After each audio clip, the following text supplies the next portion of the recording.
Hello, my name's Kate Atkin, and it's Learning at Work Week, day 4. During the course of this week, I've had the pleasure of talking to a number of clients on this year's theme, Curious and Creative. And one of the themes that's come up to do with curiosity, asking that extra question to understand more detail, and with creativity, putting forward your ideas in meetings, is an internal chatter that many of us have that goes somewhere along the lines of, who am I to ask that question? I should already know the answer. If I've got this job, then if I ask that question, they maybe find out that I'm not as good as they really think I am. That internal chatter is linked to something called the imposter syndrome, or more technically, the imposter phenomenon. And it's that I'd like to touch on briefly today.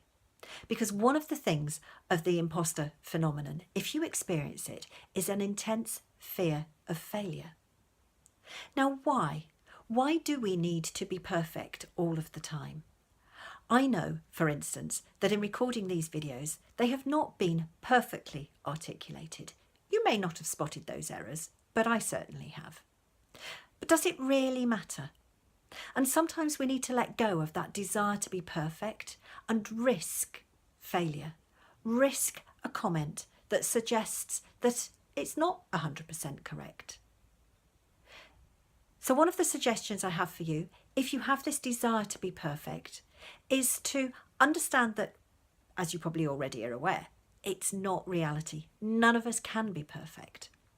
But we can think about what could we do to 80%. So 80%, is that good enough? So have a think about what you could do to 80% good enough. And at times, yes, things do need to be done to 100%, but start risking something. Start risking a small failure and see what happens, because it's unlikely to be as bad as you feared.